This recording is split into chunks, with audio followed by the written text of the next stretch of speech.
എത്രത്തോളം രൂക്ഷമാണ് കൊട്ടാരക്കര കടക്കലിലെ പ്രശ്നം എന്നുള്ളതിന്റെ വിശദാംശങ്ങളുമായി സുജിത് സുരേന്ദ്രൻ കൂടിയുണ്ട്. സുജിത്, ഇത് ചിഞ്ചുറാണിയുടെ മണ്ഡലമാണ്. അവിടെ വലിയ ശക്തമാണ്, പാർട്ടിക്ക് ശക്തമായ വേരോട്ടമുള്ള ഇടമാണ്. അവിടെയാണ് 700-ലധികം പേർ രാജിവെച്ച് പോകുന്നു എന്നത് JCNL എന്ന ജില്ലാ കൗൺസിൽ അംഗമായിരുന്ന നേതാവൊക്കെ പറയുകയാണ്. പ്രധാനപ്പെട്ട പലരും പാർട്ടി വിട്ടു പോവുകയാണ്. അതിൽ വലിയ എതിർപ്പുണ്ട്, സുബാലിന്റെ നീക്കങ്ങളിലൊക്കെ എതിർപ്പുണ്ട് എന്നതാണ്.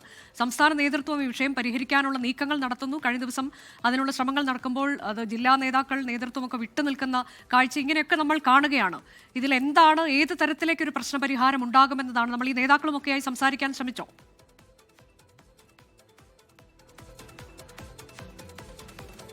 തീർച്ചയായും അനുജ, ഇന്ന് ജില്ലാ സെക്രട്ടറി PS സുബാലുമായി തന്നെ നമ്മൾ നേരിട്ട് ബന്ധപ്പെട്ടിരുന്നു. അപ്പോൾ അദ്ദേഹം പറയുന്നത് പോലും കുണ്ട്രയിലുള്ള ഒരു പാർട്ടിയിൽ നിന്നും വലിയ രീതിയിൽ കൊഴിഞ്ഞുപോക്കുണ്ടായെന്നുള്ള വാർത്തകൾ അടിസ്ഥാനരഹിതമാണ്. പക്ഷേ കടക്കലിലെ പ്രശ്നം വളരെ ഗുരുതരമാണ്. ആ പ്രശ്നത്തിനോട് പരിഹാരത്തിനുള്ള ശ്രമത്തിലേക്കാണ് നിൽക്കുന്നത്. പക്ഷേ പ്രധാനമായും കഴിഞ്ഞ സമ്മേളനത്തിന് മുമ്പോടെയായി ഇവിടെ ഇപ്പോൾ പാർട്ടി ഉപേക്ഷിച്ച് പോയ ആളുകൾക്ക് നേതൃത്വം നൽകിയ JCNL മുൻ മണ്ഡലം സെക്രട്ടറിയും അതുപോലെ തന്നെ ജില്ലാ കമ്മിറ്റി അംഗവുമായ JCNLന്റെ സാമ്പത്തിക തിരിമറി കേസ് പാർട്ടിയുടെ കമ്മീഷൻ അന്വേഷിച്ചിരുന്നു. ഈ അന്വേഷണ റിപ്പോർട്ട് പരിഗണിക്കാനിരിക്കുകയായിരുന്നു. ഇന്ന് ചേരുന്ന ജില്ലാ കമ്മിറ്റി യോഗം ഇത് പരിഗണിക്കാനിരിക്കെ അതിന് മുന്നോടിയായാണ് നടപടി ഉണ്ടാകുമെന്ന് വ്യക്തമായതോടെയാണ് JCNL പാർട്ടി വിട്ടിരിക്കുന്നത് എന്നുള്ളതാണ്. ആ നടപടിയിൽ ഭയന്ന് ഈ ഒരു വിഭാഗം ആളുകളെയും കൊണ്ട് പാർട്ടി വിട്ടു പോവുകയായിരുന്നു എന്നാണ് സുബാൽ പറയുന്നത്. പക്ഷേ സുബാലിനെതിരായി വലിയ രീതിയിലുള്ള ഒരു പ്രതിഷേധങ്ങളാണ് കടക്കൽ മേഖലയിൽ ശക്തമായി വരുന്നത്. മാത്രമല്ല, ഇത്തരത്തിൽ 700ഓളം പ്രവർത്തകർ പാർട്ടി വിട്ടു പോകുമ്പോൾ അവിടെ സംസ്ഥാന കൗൺസിലുള്ള ഒരു വിഭാഗം നേതാക്കന്മാരുടെ പിന്തുണയോടുകൂടിയാണ് JCNL ഉൾപ്പെടെയുള്ള